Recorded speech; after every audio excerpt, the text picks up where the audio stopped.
Anya Davis didn't flinch when the cold metal clicked around her wrists.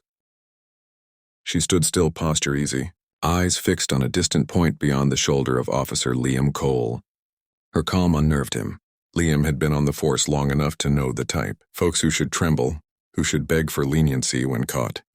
Especially folks like her, but Anya didn't tremble, didn't beg. She just stared through him like he wasn't even there. "You got ID or not?" Liam barked, yanking her elbow a little harder than necessary. Anya blinked slowly, her voice quiet and even. "It's in the center console. You never asked before you cuff me." Chief Marcus Thorne leaned into the open car window, his thick frame pressing the door's edge. He popped open the console, rifling through it. "Well, got ourselves a mouthy one. Don't we?" He drawled loud enough for the convenience store clerk nearby to snort. Liam smirked, turning back to Anya. Figures out-of-state plates. No license in hand, speeding through Brighton County. Before he could speak again, Thorne interrupted. "License is valid.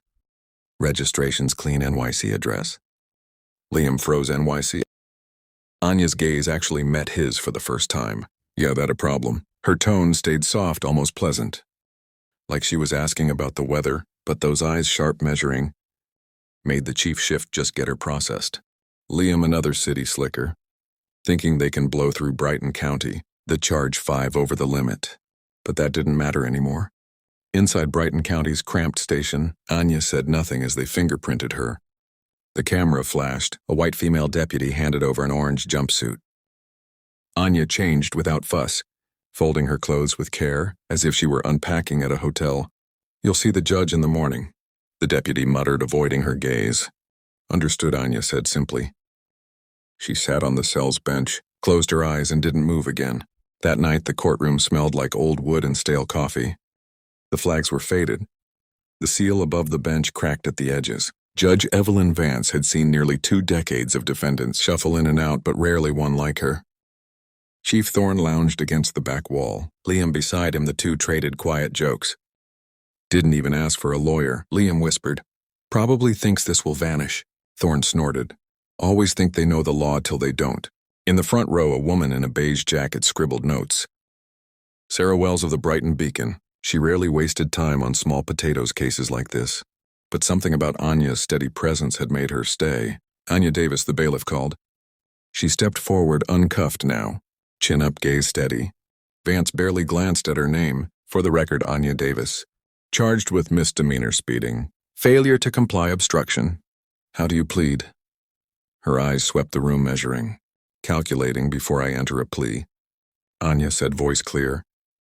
"I'd like to identify myself formally." Liam leaned back, arms crossed.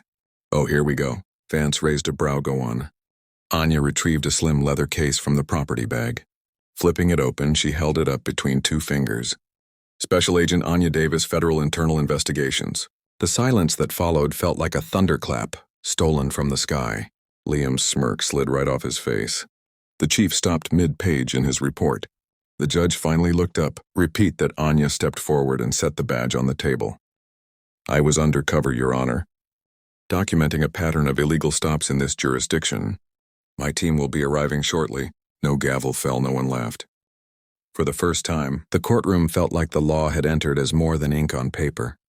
Vance sat straighter. "You have proof." Anya lifted a black folder. From it, a flash drive gleamed under the dim lights. "Bodycam footage, dashcam 2. Up until the feed was conveniently cut. Your IT logs will confirm access this morning." Thorne's jaw clenched. Liam's hand rose to his chest as if to shield himself. "Our request release." Anya continued dismissal of all charges.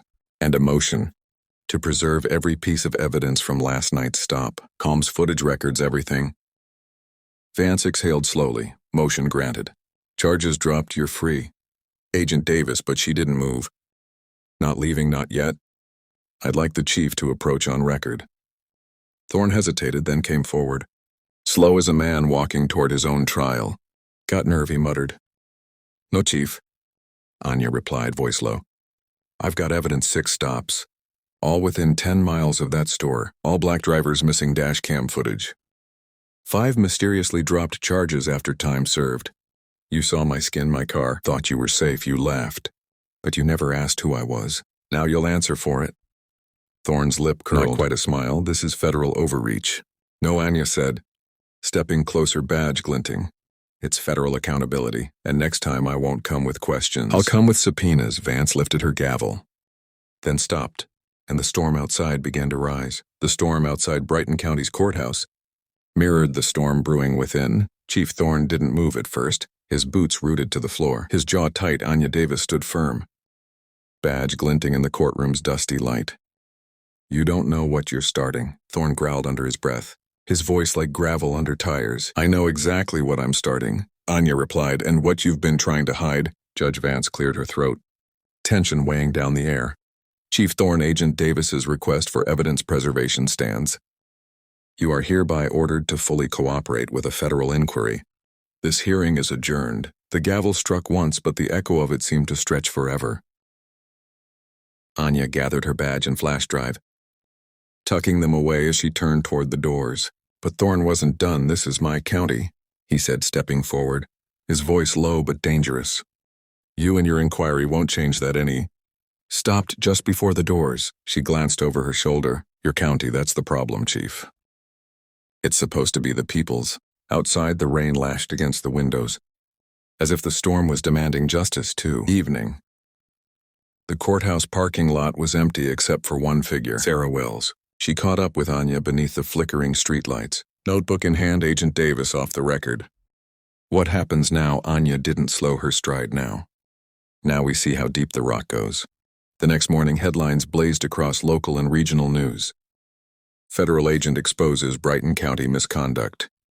The footage Anya's team released showed more than just her stop. It revealed a chilling pattern. Black drivers targeted, cameras failing at critical moments. Stops escalating to violence without cause. Every clip was a nail in the coffin of Thorne's denials. The chief's office became a fortress overnight. Blinds drawn, phones unanswered.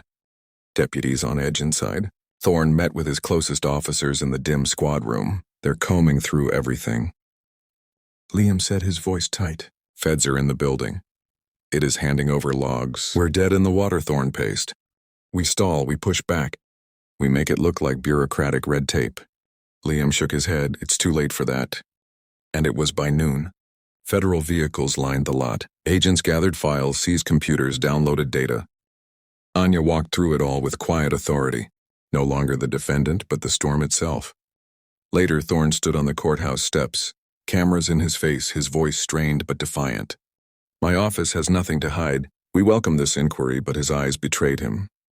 Flicking to Anya where she stood at the edge of the crowd, arms crossed, she knew the truth. So did he behind closed doors? Subpoenas flew, testimonies were scheduled. Officers whispered about what to say, what to hide. Liam sat alone in the break room. Head in his hands, he remembered the night before, Anya's words ringing in his ears. You saw my skin, my car, and thought you were safe. And he laughed. God, he laughed 2 days later. Sarah's piece hit the presses, the pattern they tried to bury names. Dates, video stills. The town couldn't look away anymore. Calls flooded the mayor's office. Citizens demanded answers. Anya gave a press conference on the courthouse lawn. Accountability isn't optional. Justice doesn't bend to fear. This community deserves better, and so do all the communities like it across this country. That night, Thorne's resignation leaked. Before he could announce it, Liam cleaned out his locker the next morning, avoiding the eyes of the deputies he used to mock. The federal case moved forward, slow, methodical, unstoppable. Anya stood at the edge of the town square, watching the dawn break over Brighton County. The storm had passed, but its work remained. She'd come as a stranger. She'd leave as the reckoning no one had seen coming. Sarah approached one last time. What will you write in your report? Anya smiled, but it didn't quite reach her eyes that justice knocked. And this time someone finally opened the door.